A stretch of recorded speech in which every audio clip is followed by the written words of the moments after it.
Hello dear students. आज के session में हम लोग डिस्कस करेंगे गवर्नमेंट एनजीओज इंटरफेस, सरकार और गैर सरकारी संस्थाओं का आमना सामना। देखिए, जब भी हम इंटरफेस की बात करते हैं तो इंटरफेस तब होता है जब दो संस्थाओं का एक जैसा उद्देश्य होता है। तो गवर्नमेंट बॉडी हो या एनजीओज जिनको हम गैर सरकारी संगठन कहते हैं, इन दोनों के जो पर्पस हैं वो लगभग एक ही हैं। इसीलिए दोनों ही संस्थाओं का आमना सामना होता है। गवर्नमेंट के बारे में हम सभी जानते हैं कि हमारे देश में जो शासन है वो सरकार के माध्यम से ही चलाया जाता है, और क्योंकि भारत एक वेलफेयर स्टेट है इसलिए सरकार की रिस्पॉन्सिबिलिटी है कि वो देश में रहने वाले सभी नागरिकों का कल्याण करे।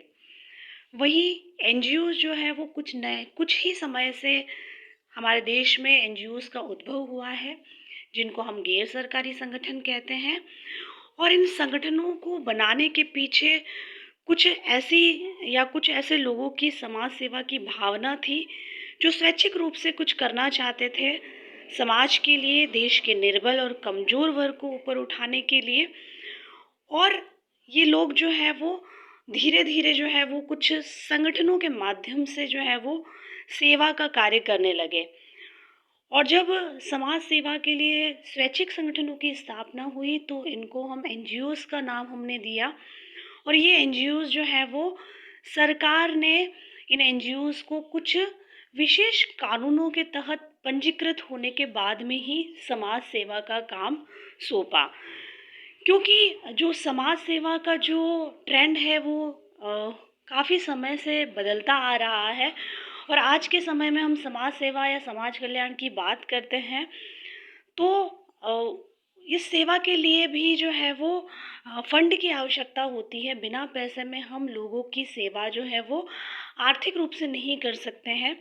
इसीलिए इन संस्थाओं को पंजीकृत करने के लिए सरकार ने कुछ कानूनों का निर्माण किया, जिनके थ्रू ये संस्थाएं पंजीकृत की जाती है। और अब ये संस्थाएं जो है वो समाज कल्याण और समाज सेवा के क्षेत्र में काम कर सकती है।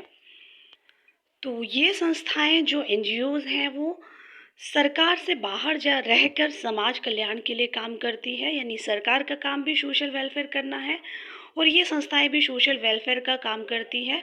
लेकिन एनजीओज का विज़न, मिशन और स्ट्रेटजी गवर्नमेंट से एकदम अलग होती है। साथ ही गवर्नमेंट का काम इन संस्थाओं को कंट्रोल करना भी है जो सोशल वेलफेयर के फील्ड में वॉलंटरी सर्विस दे रही है। वही एनजीओ जो है वो सरकार के साथ में एक कोलैबोरेटिव रोल भी निभाती है। यानी जिन क्षेत्रों में सरकार समाज कल्याण के लिए कार्य नहीं कर पाती है या उन क्षेत्रों में वो नहीं पहुंच पाती हैं, उन क्षेत्रों में एनजीओ सरकार के उद्देश्यों को पूरा करने में हेल्प करती है। लाइक बहुत से ऐसे ट्राइबल एरियाज़ हैं जहाँ पर गवर्नमेंट इंस्टीट्यूशंस जो है वो सही तरीके से काम नहीं कर पा रहे हैं, तो ऐसे ट्राइबल एरियाज़ में एनजीओज जो है वो जाकर जो है वो काम कर रही है। हालांकि सरकार और एनजीओ दोनों का ऑब्जेक्टिव सेम है, लेकिन जहाँ पर गवर्नमेंट नहीं पहुँच पाती है वहाँ पर एनजीओ जो है वो पहुँचकर सरकार को हेल्प करती है। और यहाँ पर एनजीओ का जो पर्पस है समाज कल्याण का, समाज सेवा का, वो उद्देश्य भी पूरा होता है। साथ ही वो सरकार को भी हेल्प कर सकती है उसके उद्देश्यों को पूरा करने में। तो जो गैर सरकारी संगठन है वो समाज में उत्थान का कार्य करती है, और ये उत्थान का कार्य वो स्वेच्छा से करती है। यानी उनके ऊपर कोई दबाव नहीं होता है। इन संस्थाओं में काम करने वाले लोगों की स्वेच्छा है कि वो समाज के उत्थान में काम करें। तो एनजीओज का काम पैसा कमाना नहीं है, इसलिए हम इसे प्रॉफिट मेकिंग ऑर्गेनाइजेशन नहीं कहते हैं, बल्कि इन एनजीओज का काम हर तरह से लोगों की सहायता करना होता है। तो एनजीओ जो है वो लोगों को हेल्प करती है। हेल्प करने के लिए वो फिज़िकल हेल्प भी कर सकती है, फिज़िकल रिसोर्सेज प्रोवाइड करके भी हेल्प कर सकती है। और अगर वहाँ वो सक्षम नहीं है तो एनजीओ जो है वो लोगों को मेंटल हेल्प भी करता है। यानी अगर मेंटली भी वो किसी न किसी तरीके से लोगों को सपोर्ट कर सकता है, उनको मानसिक रूप से असिस्टेंस प्रोवाइड कर सकता है, उनके स्ट्रेस को दूर कर सकता है, तो ऐसी स्थिति में वो लोगों को दया करुणा की भावना से साथ में कुछ अवेयरनेस के माध्यम से भी जो है वो लोगों को हेल्प करता है। तो ये जो गैर सरकारी संगठन हैं वो गवर्नमेंट को डेवलपमेंट एडमिनिस्ट्रेशन में भी हेल्प करते हैं। गवर्नमेंट का काम वेलफेयर के साथ में डेवलपमेंट करना भी है और उसके लिए डेवलपमेंट जो है वो गवर्नमेंट और एनजीओज दोनों के अलग अलग तरीके से किए जाते हैं। गवर्नमेंट की अपनी स्ट्रेटजी है डेवलपमेंट करने की। गवर्नमेंट जो है वो अपनी जो बॉडीज़ हैं लाइक व्यवस्थापिका है, कार्यपालिका है, न्यायपालिका है, नौकरशाही है, कुछ प्रेशर ग्रुप्स हैं, इनके माध्यम से देश में समाज सेवा का काम करती है, समाज के विकास का काम करती है। वहीं एनजीओ जो है उनका जो है वो कल्याण करने का जो तरीका है वो अलग है, क्योंकि एनजीओ जो है वो समाज कल्याण के लिए जो लोग काम करना चाहते हैं उन लोगों से ही बनी हुई संस्थाएं होती हैं। तो ये संस्थाएं जो हैं वो इंटरनेशनल लेवल पर भी होती है, नेशनल लेवल की भी होती है और लोकल लेवल पर भी एनजीओज अपने संगठन बनाकर सोशल वेलफेयर और सोशल डेवलपमेंट का काम करती है। तो दोनों ही बॉडीज़ की जो स्ट्रेटजी है वो अलग अलग है, लेकिन गवर्नमेंट और एनजीओ जो है वो दोनों ही देश के डेवलपमेंट के लिए काम करती है। वहीं हम अगर गैर सरकारी संगठन या एनजीओज की बात करें तो एनजीओ सरकारी संस्थाओं की तुलना में ज़्यादा अच्छा कार्य करती है, क्योंकि इन संस्थाओं के अंदर जो लोग काम करते हैं वो पहले से ही समाज सेवा की भावना से ग्रसित होते हैं, इसीलिए वो अपने संगठनों का निर्माण करके सेवा देने का काम करते हैं। तो इन संस्थाओं में काम करने वाले लोग जो हैं वो निष्ठावान होते हैं, डिवोटेड होते हैं, कमिटेड होते हैं, ज़्यादा एफिशिएंट होते हैं गवर्नमेंट ऑर्गेनाइजेशन की एम्प्लॉइज़ की तुलना में। साथ ही इनोवेटिव भी होते हैं। एनजीओज़ में काम करने वाले जो पर्सनल है, जो प्रोफेशनल है, वो इनोवेटिव भी होते हैं, क्योंकि किसी भी तरह की सोशल प्रॉब्लम्स जब देश में आती है तो एनजीओ के जो लोग हैं वो अपने इनोवेटिव आइडियाज़ का यूज़ करते हैं, स्ट्रेटजी का यूज़ करते हैं और कई बार जहाँ गवर्नमेंट नहीं पहुँच पाती है वहाँ पर गवर्नमेंट से पहले एनजीओज़ पहुँचकर जनता की सहायता करती है। तो कहीं ना कहीं जो एनजीओज़ हैं वो ज़मीनी स्तर से जुड़ी होती है, जनता से ज़्यादा कनेक्ट होती है। उन्हें मालूम है कि किस तरीके से रेपो बिल्ड करनी है जनता के सामने। वही एनजीओ जो है वो सरकार की तुलना में ज़्यादा फ्लेक्सिबिलिटी या फ्लेक्सिबल होती है। यानी एनजीओ जो है वो समय के अनुसार जब भी सोशल चेंज होता है, समाज में परिवर्तन होता है, तो एनजीओ जो है वो फ्लेक्सिबल होती है। वो अपने जो स्ट्रेटजी है, जो अप्रोचेस हैं, उनको बदल देती है समय और परिस्थितियों के अनुसार। वही गवर्नमेंट जो है वो बहुत ज़्यादा रिजिड होती है और चेंज लाने में भी उसमें थोड़ा समय लगता है। तो एनजीओ जो है वो हर तरीके से गवर्नमेंट की तुलना में बहुत सी एनजीओ जो है वो बहुत अच्छा काम कर रही है। इवन क्विक सर्विस देने में भी एनजीओ जो है वो काफ़ी ज़्यादा हेल्पफुल है। लाइक अगर कोई सडन ऐसी कोई क्राइसिस कंट्री में या कहीं कम्युनिटी में आ जाती है तो वहाँ पर एनजीओ जो है वो क्विक डिसीजन मेकर भी होती है और क्विक सर्विस प्रोवाइडर भी होती है। जैसे बाढ़ आ गई है, तूफान आ गया है, ऐसी कोरोना जैसी बड़ी महामारी आ गई है, तो वहाँ पर ये तुरंत जो है वो लोगों को हेल्प कर लेती है, क्योंकि ये बहुत ज़्यादा फ्लेक्सिबल होती है। तो एनजीओ जो है वो गवर्नमेंट के साथ में बहुत अच्छा कोलैबोरेशन करके भी काम कर लेती है। साथ में इन दोनों का पर्पस एक है, गवर्नमेंट और एनजीओ दोनों ही सोशल वेलफेयर और सोशल डेवलपमेंट के लिए काम करती है। इसीलिए ये दोनों बॉडीज़ जो है वो विकास के हर क्षेत्र में एक दूसरे से इंटरफेस करती है। यहाँ पर जो इंटरफेस है वो कोऑपरेटिव भी होता है और कॉन्फ्लिक्टिव भी होता है। तो अभी तक हम बात कर रहे थे कि एनजीओ जो है हर तरह से गवर्नमेंट को हेल्प करती है, कोऑपरेट करती है।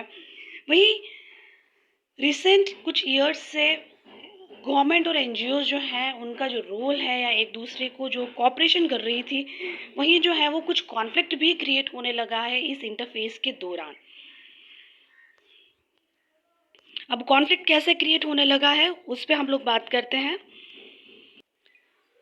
तो एनजीओज़ जो हैं वो देश में काफ़ी संख्या में एनजीओज़ स्थापित है। और अगर हम बात करें एनजीओज़ की संख्या की, तो हाल फिलहाल देश में 20 से 40 लाख तक की एनजीओज़ काम कर रही है, गैर सरकारी संगठन काम कर रहे हैं।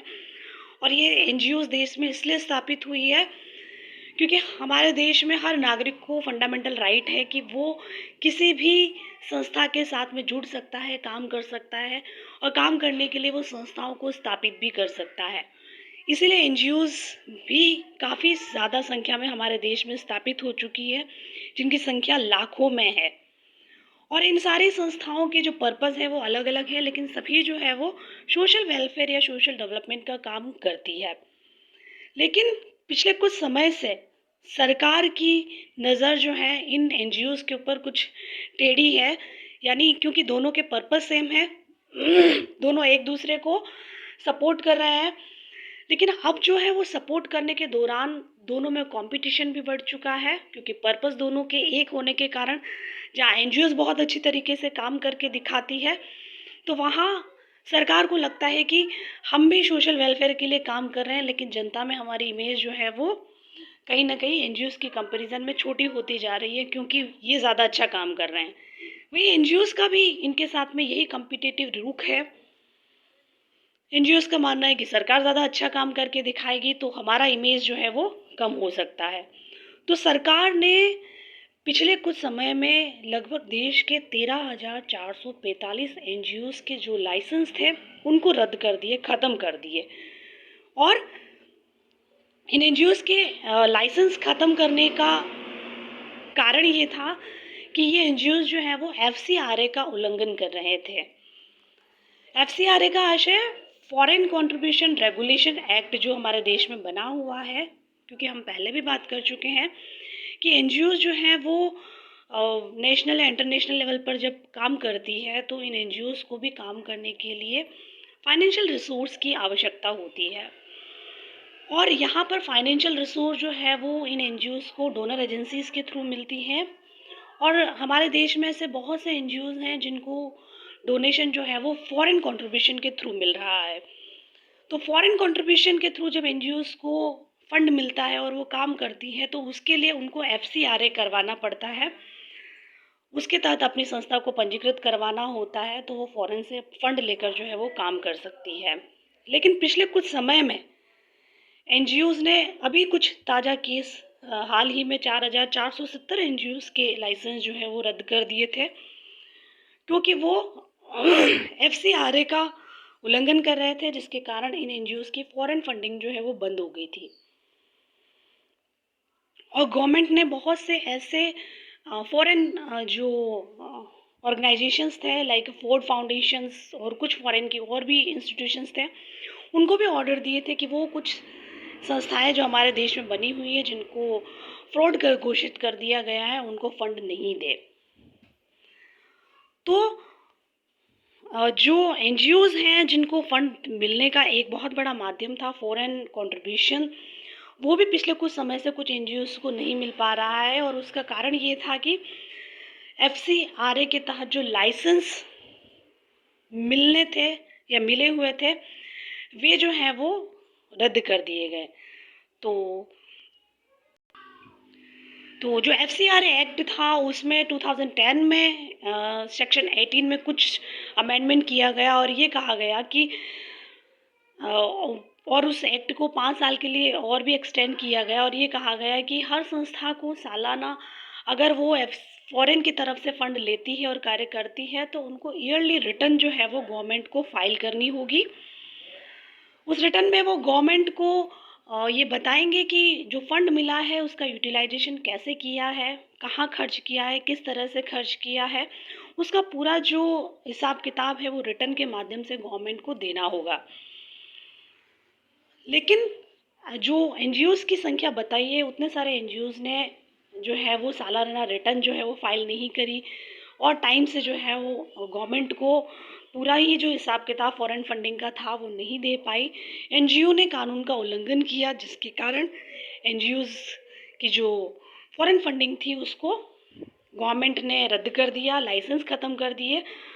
तो इसके कारण जो है वो गवर्नमेंट और एनजीओज़ दोनों के अंदर तनातनी अभी भी बनी हुई है, क्योंकि गवर्नमेंट जो है वो बहुत से एनजीओज़ के लाइसेंस रद्द कर दिए और इसमें बहुत सी पॉलिटिकल एनजीओज़, कुछ जो है वो सरकारी एनजीओज़ भी हैं, कुछ पॉलिटिकल एनजीओज़ भी हैं, क्योंकि एनजीओज़ जो है वो कई तरह की होती है। कुछ एनजीओज़ जो है वो पॉलिटिकल इंस्टीट्यूशंस ने बना रखी हैं, कुछ गवर्नमेंट के लोगों ने भी अपनी एनजीओज़ खोल रखी है, कुछ रिलीजियस पर्पस से भी एनजीओज़ बनी हुई है, तो कुछ सोशल पर्पस से भी एनजीओज़ बनी हुई है। तो एनजीओज़ के जो पर्पस है वो अलग अलग तरह के हैं और इन एनजीओज़ को काम करने के लिए जो फंड है वो कई तरह से मिलता है, जिसमें एफसीआरए भी एक बहुत बड़ा सोर्स था जिसके थ्रू एनजीओज़ को पैसा मिल रहा था, एनजीओ काम कर रही थी।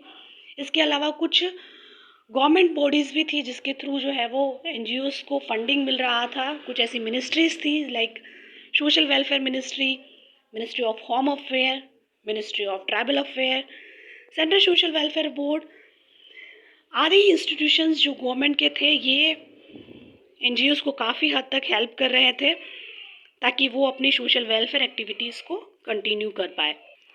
तो ऑल ओवर गवर्नमेंट और एनजीओ के इंटरफेस की बात करें तो दोनों का जो इंटरफेस है वो इसलिए हुआ है क्योंकि दोनों के पर्पस सेम है।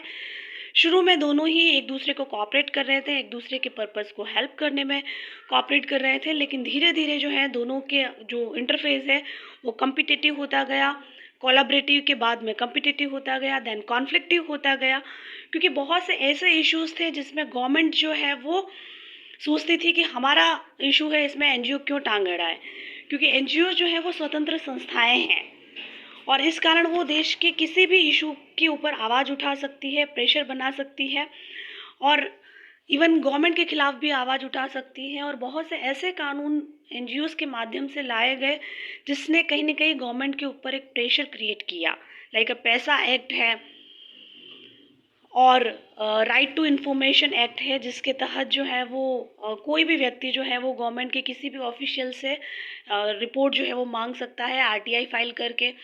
तो कहीं ना कहीं दोनों संस्थाएं जो धीरे धीरे एक दूसरे को प्रेशर में लेने लगी, जिसके कारण जो है इनका जो इंटरफेस है वो कॉम्पिटिटिव के साथ में कॉन्फ्लिक्टिव भी होता गया। तो गवर्नमेंट और एनजीओज़ की जो इंटरफेस है उसका मेन पर्पस यही है कि दोनों के पर्पस सेम होने के कारण, दोनों की स्ट्रेटजी, दोनों के एक्शन, मिशन और विज़न में डिफरेंस होने के कारण जो है वो धीरे धीरे जो है दोनों के रोल में चेंज आता गया। नेक्स्ट है fields of government NGOs interface.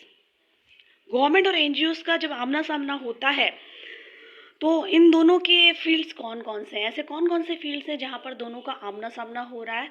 हालांकि दोनों का पर्पस सेम है, तो जहाँ गवर्नमेंट काम करती है वहाँ पर एनजीओज़ भी काम करती हैं। जहाँ गवर्नमेंट नहीं पहुँच पाती है जिन फील्ड्स में, वहाँ पर वो एनजीओज़ की हेल्प लेती है। कुछ जगह एनजीओज़ की वो गवर्नमेंट जो है वो डायरेक्ट हेल्प लेती है, कहीं पर इनडायरेक्टली उनसे हेल्प लेती है, यानी उनसे एडवाइस लेती है, उनसे काउंसलिंग लेती है और फिर जो है वो हेल्प करती है। तो ये सारे जो फील्ड्स हैं जो आप स्लाइड में देख रहे हैं, ये सारे social welfare, social development issues हैं जो देश के हर नागरिक के लिए आवश्यक हैं, जिसमें एनवायरनमेंट बहुत बड़ा इशू है, जिसमें गवर्नमेंट तो काम कर ही रही है लेकिन एनजीओज़ भी ऐसे बहुत से हैं जो एनवायरनमेंट प्रोटेक्शन के लिए काम कर रहे हैं। और एनवायरनमेंट जो है वो सभी लोगों का एक दायित्व है कि वो अपने आसपास के एनवायरनमेंट को सेफ रखे, सुरक्षित रखे, उसके लिए वो कुछ काम करें। तो एनजीओज़ भी बहुत जगह एनवायरनमेंट को प्रोटेक्ट करने में काम कर रही है। साथ ही लाइवलीहुड के लिए गवर्नमेंट काफ़ी सारा काम कर रही है, तो एनजीओज़ जो है उन्होंने देश में लोगों को रोज़गार देने के लिए, स्किल डेवलप करने के लिए ऐसे बहुत से प्रोजेक्ट जो गवर्नमेंट ने चलाए हैं उनको जो है वो कंटिन्यू करने में और उनको जिन क्षेत्रों में गवर्नमेंट नहीं पहुंच पा रही वहाँ पर ये जो है वो एनजीओज़ के थ्रू जो है ये प्रोग्राम्स चलाए जा रहे हैं। वही हेल्थ इशू, हेल्थ भी बहुत बड़ा इशू है और आज के समय में तो ये बहुत ज़्यादा कॉन्टेम्प्रेरी इशू होता जा रहा है कि हेल्थ जो है वो लोगों की सेफ रहे। तो उसके लिए भी एनजीओज़ भी अवेयरनेस के प्रोग्राम्स चला रही हैं। जहाँ गवर्नमेंट प्रोग्राम चलाती है तो वहाँ पर वो अवेयरनेस नहीं कर पाती है, तो एनजीओज़ जो है वो अवेयरनेस के प्रोग्राम्स को चलाकर उन कम्युनिटी में जहाँ गवर्नमेंट नहीं पहुँच पा रही वहाँ जाकर काम कर रही है। एजुकेशन के लिए भी एनजीओज़ जो हैं वो बहुत से अवेयरनेस प्रोग्राम कर रही है। बालिका एजुकेशन के लिए एनजीओज़ ने काफ़ी सारा काम किया है, क्योंकि गाँव में बहुत ऐसे लोग हैं जो लड़कियों को पढ़ाने में रुचि नहीं लेते हैं, तो वहाँ पर बालिका एजुकेशन के लिए, शिक्षा के लिए एनजीओज़ काम कर रहे हैं, गाँव के लोगों को अवेयर कर रहे हैं। ड्रॉप आउट जो हो रहे हैं उनकी संख्या को आइडेंटिफाई करना और उनको वापस स्कूल में भेजना। तो ऐसे बहुत से एनजीओ हैं जो एजुकेशन पे भी काम कर रहे हैं, जिससे गवर्नमेंट को भी काफ़ी ज़्यादा हेल्प हो रही है।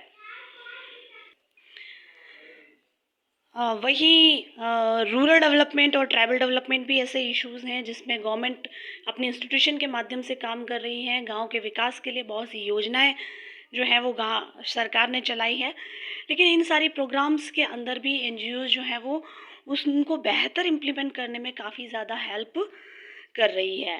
ड्रग एडिक्शन, पॉवर्टी, ये भी एक बहुत बड़े इश्यूज़ हैं। देश के अंदर गरीबी काफ़ी समय से चली आ रही है और अभी भी गरीबी की केसेस बहुत से हैं, तो वहाँ पर बहुत से ऐसे पुअर पर्सन को असिस्टेंस प्रोवाइड करने के लिए भी एनजीओज़ काम कर रही है। ड्रग एडिक्शन को रोकने के लिए भी एनजीओज़ अवेयरनेस प्रोग्राम्स चला रही है। वुमेन्स राइट, महिलाओं के अधिकार को लेकर पिछले कई वर्षों से एनजीओज़ के माध्यम से भी हेल्प की जा रही है, काम किया जा रहा है।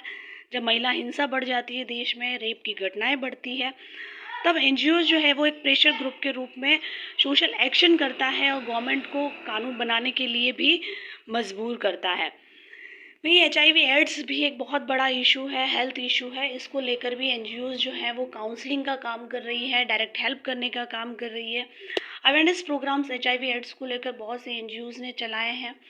तो कहीं ना कहीं गवर्नमेंट और एनजीओज़ के इंटरफेस के फील्ड्स जो है वो बहुत सारे हैं। जहाँ गवर्नमेंट काम कर रही है वहाँ पर एनजीओज़ भी बहुत ही अच्छी तरीके से बेहतरीन भूमिका निभा रही है। तो दोनों ही सेक्टर अगर कोलैबोरेशन के साथ में काम करते हैं, तो जो सोशल वेलफेयर और सोशल डेवलपमेंट का जो पर्पस है वो बहुत अच्छी तरीके से फुलफिल हो सकता है।